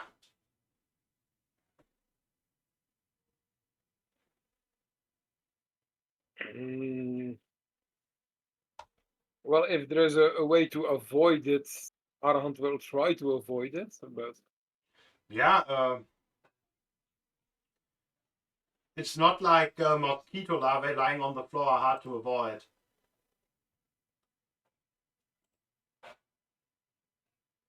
Though, as you're walking, so as you continue walking, you start to hear that high-pitched, annoying buzz behind you. the entire party or only Arahant? The entire party.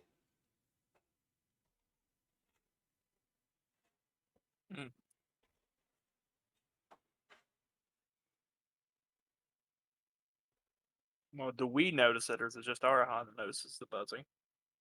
You would probably all notice it. Alright, well, look back and see what we have on the on our backs.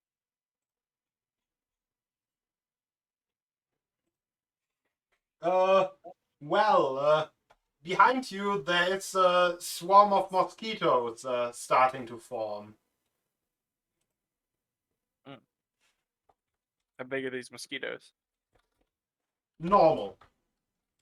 Okay, not as bad, but mosquitoes also disease. That's I mean, our cleric probably don't care, but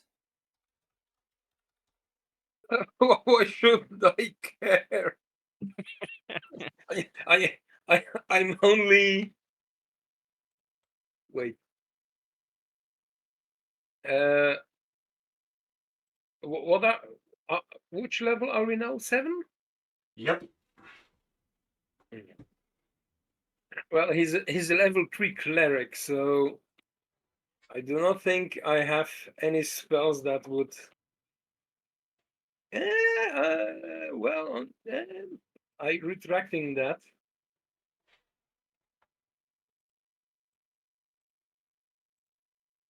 Nope.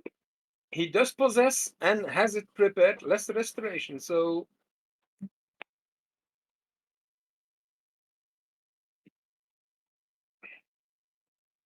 But still, he's not very keen on being attacked by mosquitoes. So he will say, "My good folk, mosquitoes, a whole swarm of them behind us." nah. Basically, do we want to engage them or just keep going and We try to could outrun try them? running to see if we can outrun them. yet again, No. How fast are mosquitoes? Apparently they are supposed to use the swarm of insect stat sheet, which can't fly. This seems wrong. They they they fly at about 20 feet. Okay, yeah. So as long as we're making a concerted effort, we should be able to outrun them. Or do they? Wait, let me just compare a swarm of wasps. They fly 30 feet. Nah, so okay. Well, as long as we're in front and keep the same pace, they'll never catch us. and they will get exhausted faster than we will. Yeah, with their tiny little bodies. Well, okay, we're not all humans, but like we're humanoid enough, and I think that the trait of endurance probably carries over. Because that's what humans got in the animal world. Yeah. Sweating rules. Mm. Um. Yeah. So the thing with insects is they are kind of too small to really keep their own internal temperature, so they will just take on the environmental temperature anyway, so they don't really overheat ever, except when the environment is too hot. So it's not like they get any heat exhaustion either. But it's not like they can flap their little tiny wings as long as we can flap our little tiny legs. Yeah, that their wings will get too tired. They'll spend too much energy. They go too hard, they'll just die because they won't be able to. Plus mosquitoes, Right. kinda slow. So if we push forward, we'll be more tired, but also no HIV. So Yeah, so I think right now we're just keeping our bearing and keeping mind of the swarm of mosquitoes behind us while we're moving forwards until they give up.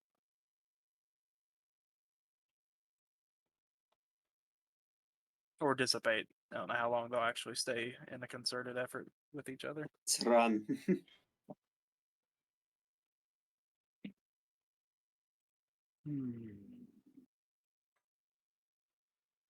Well, you actually managed to managed to keep up a leisurely pace,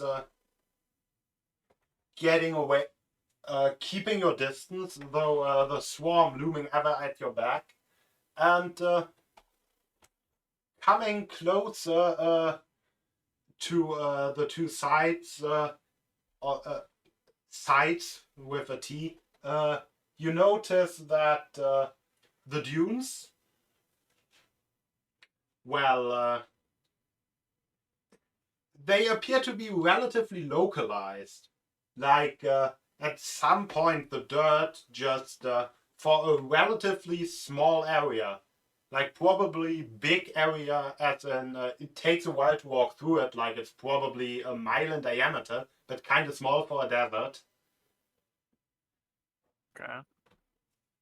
And it ends as abruptly as it starts. Don't tell me the arc demons played a prank on their friend and buried him in the sand while he was sleeping.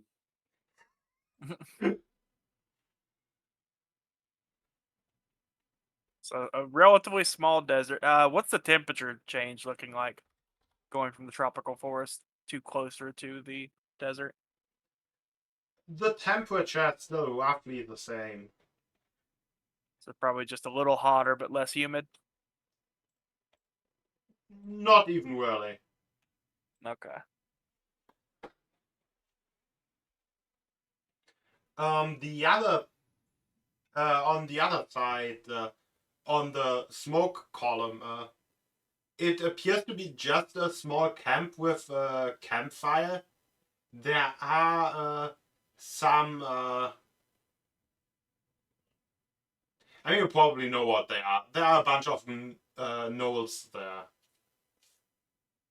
Knolls. Also, we can try and rob the locals.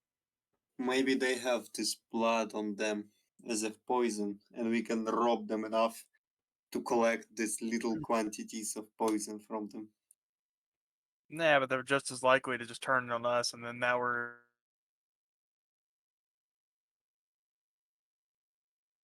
trying to get the cure for it that we can't manufacture. Hmm.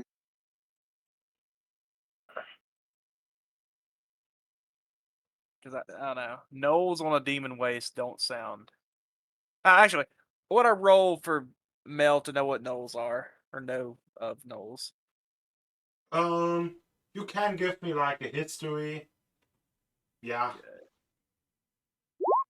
Oh, yeah. I don't know anything about gnolls. Other No. than what I've vaguely heard about them. You just know that they're annoying and that they rob people. No. That's all I need to know. I don't think we're gonna get much out of that folk. Why in the Nine Hells is there a stat sheet for a swarm of meerkats? Whenever is that going to come in handy? For what? A swarm of meerkats. Like, when am I going to need this encounter?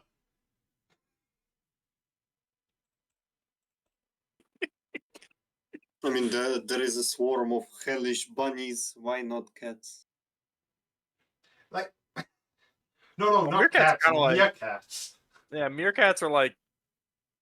Forgot what they're most related to. Mongooses. Yeah, that sounds right. Toot toot toot toot toot toot toot. Toot toot toot. So I guess that makes our heading going towards the desert. Yeah, let's go. Let's go dig some sand. No. Unless you have a conflicting opinion on want to voice it. Nope. Okay. To the desert. To the What little about devil. mosquitoes? They are still kind of behind you at a distance. You can still hear the buzzing. Are we Um, outpacing them? You are outpacing them slightly. Yeah. I don't think Okay, they then want to go maybe in the by the desert. desert they will be long gone. Yeah, I don't Well- think they want to go in the desert. while we're running, Arahant will look over his shoulder. Um,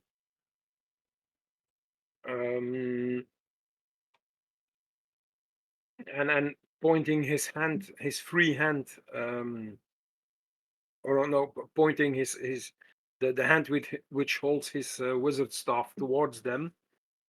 He will utter an incantation, and he will cast at first level a thunder wave upon the swarm. I think Thunder Wave's centered around you. Yeah, in a cube, so you will not Ah. hit the It's not swarm. really. It's not centered around you, but it has to make contact with you, the area. So you can put it like in a small area right in front of you, but not really far away. So it'll be great when they get next to you, just bah! But I think they're gonna give up in the desert, personally. Okay. Yeah. Too far from home, no hope of survival.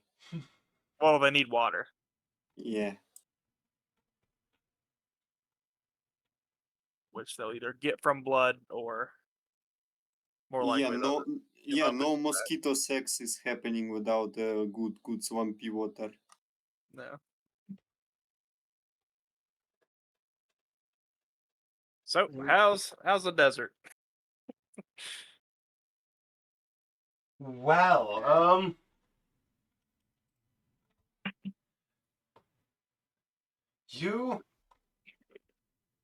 as you arrive at the desert, it basically immediately from you come from your normal soil and then it immediately opens up into a very steep dune, like almost right in front of you.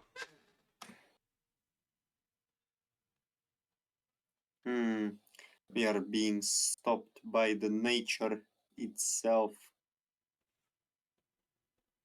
I guess only demons would be at home in such a wretched place. We can try and slide down from the dune on our backpacks. Yeah, first we'll have to climb them. How high is it?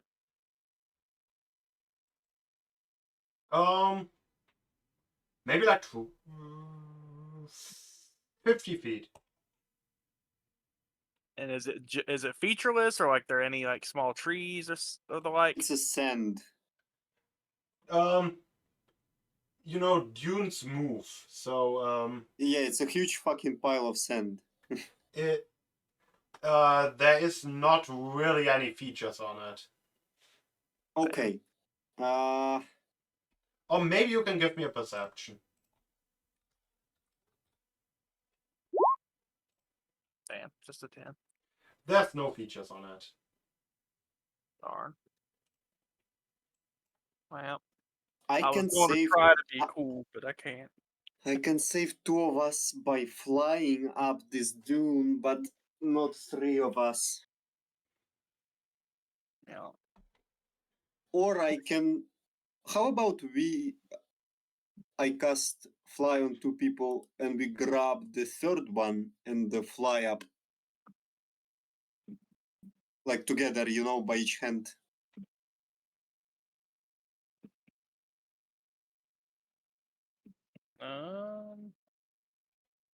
I think I have to look at the fly spell. What? Did you just say you have to look for a spell? No, I have to look at the fly spell. Uh, It's Oh, I guess concentra- I do get a flying its spell. concentration takes lasts for 1 hour, and normally you are able to fly yourself and carry something that is up to equal to your own weight. And we will have 2 flying creatures that So are we, carrying one non-flyer. Yes, I mean, I guess we want the lightest person to be the non-flyer. Arahant, you look the flimsiest. it is probably because he only wears his wizard robes. He has a staff, his spell book, and a a apparently. Did at some point we got a bag of holding? You had one from Sherbot for a little while, I think. yeah, Ah, and then it kinda, how you say, Sherbot kinda decided to use that feature for something else. mm, All right. okay. Then Then I will remove the. Yes, he removed the bag of holding for Arhan to change it towards the ability to if one fails a Constitution saving throw for concentrating on a spell, you can re-roll it.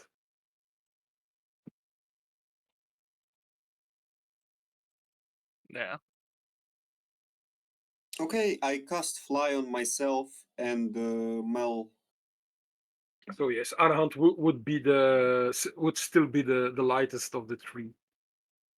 Yeah, I mean, And, I have almost 150 pounds in gear. yeah, and so- we both grab you under your arms and His take off. his total equipment weight is about is about 30 pounds.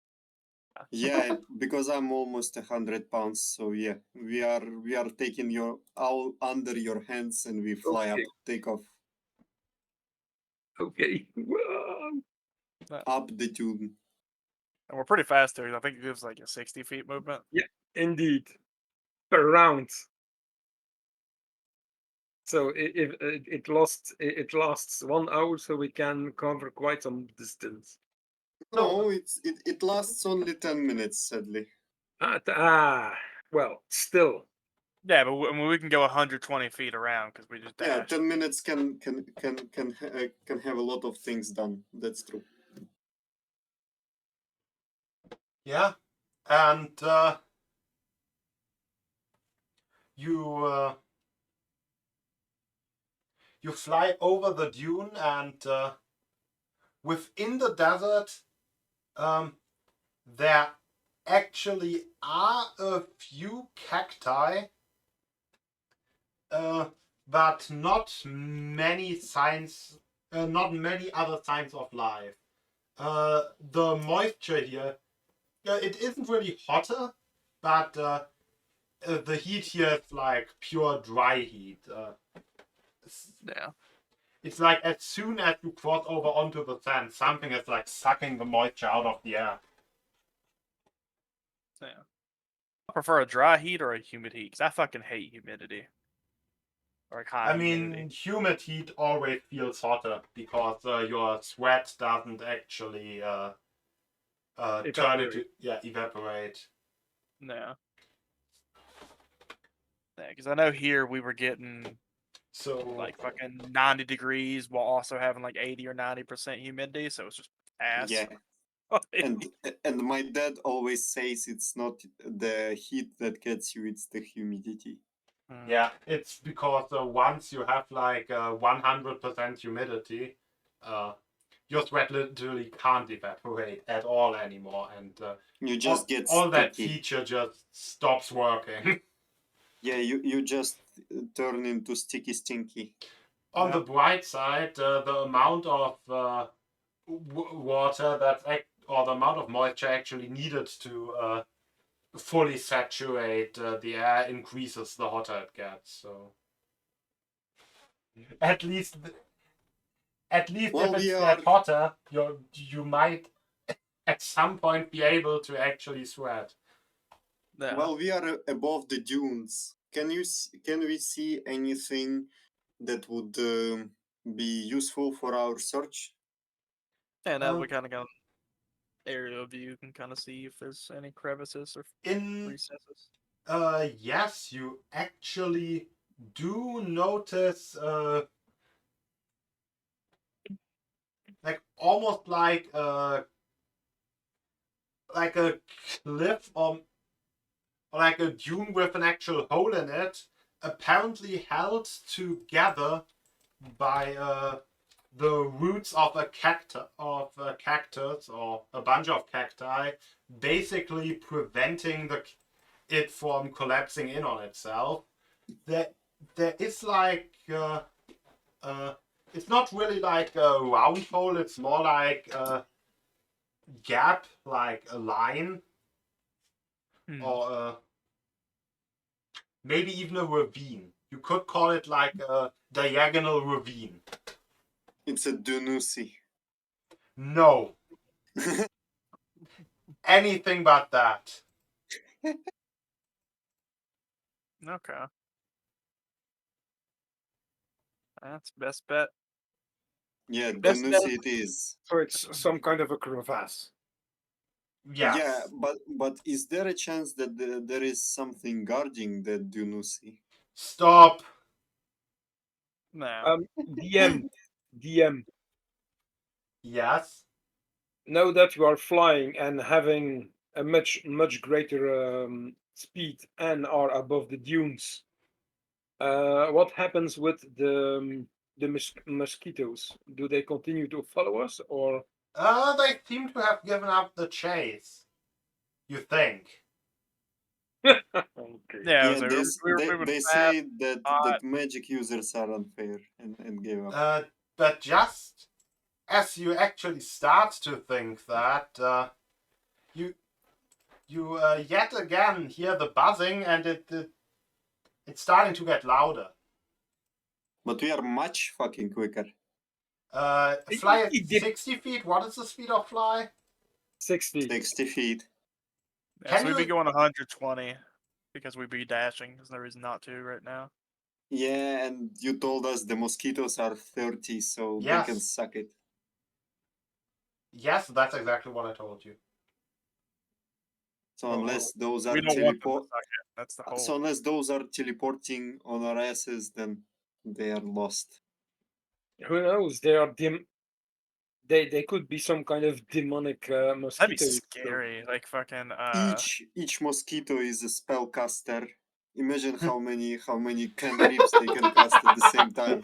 No, I'm Oh, thinking that like would that would Can be a you nightmare. actually bear being hit with 120 firebolts. Yeah, no. Like, what is that? There's a spider that teleports around, but just imagine mosquitoes doing that. They just appear out of nowhere, suck your blood, then disappear. It's like, what the fuck just happened? This description is some kind of a fucking scene from the Naruto. Ninja mosquitoes. The mosquitoes Well, teleporting. you do see some bigger figures, or like bigger shadows among the mosquito clouds. That they are almost roughly humanoid in shape, though they seem to be flying. They are kind of hidden in the mosquito clouds, but their silhouette becomes bigger, almost like they are coming closer. Damn, they're persistent. I mean, if they really want to push the issue, I can push back way further than they can. Okay, well, in that case, you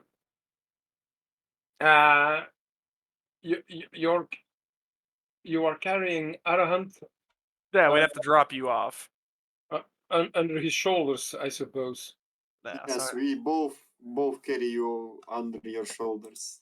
Okay, well, before we do any other action, Arahant will utter an incantation and cast a firebolt towards. Those things are like still probably 300 feet away or something.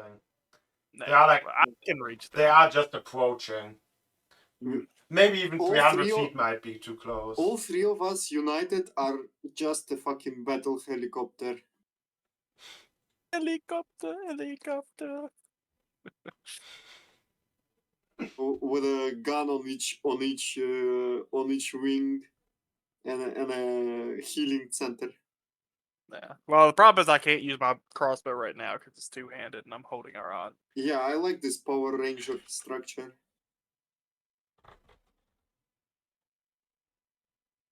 But Okay, Junusi, we are heading towards the. yeah, we get to the top of that, and we can, once we scout it out, can drop our Hond off. Then look back to the mosquitoes. If they're still doing their thing, then I'll take shots at them. All right, then choose the position, and we are landing.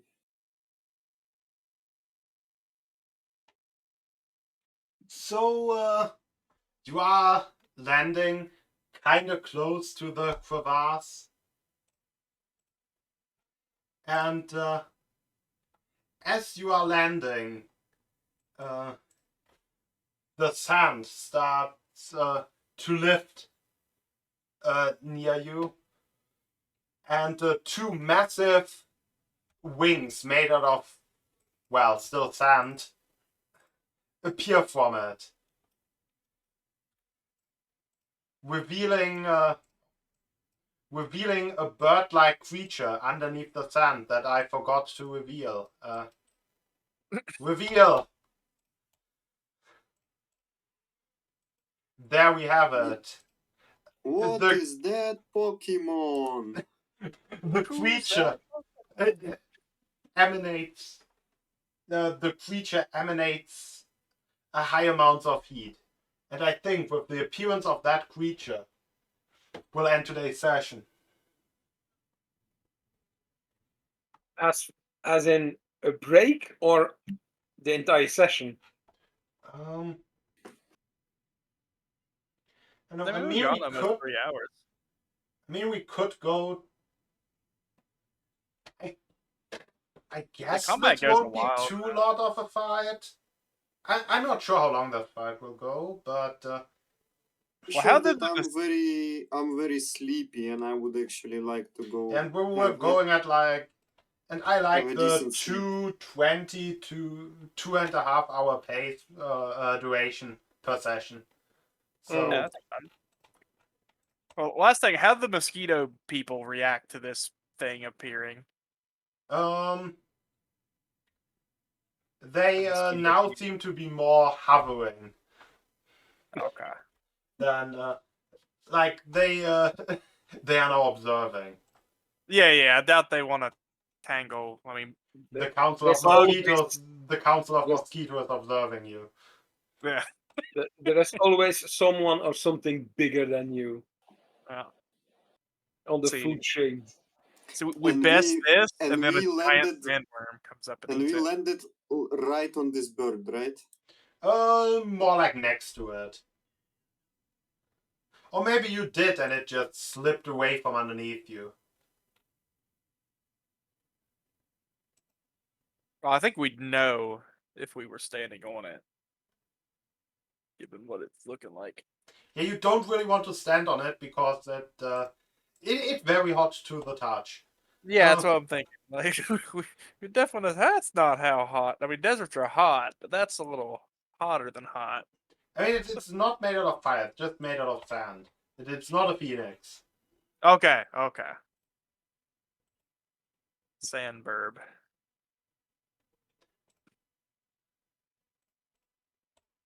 Sandburb Showdown. Yep. There we go. And like I said, I think that is where I want to end today's session. So, everyone can say their goodbyes. Bye-bye. Yep, we'll see how this goes next time, guys. Indeed. Have a nice weekend and stay well until next time. Until the next one, have a good one, everyone.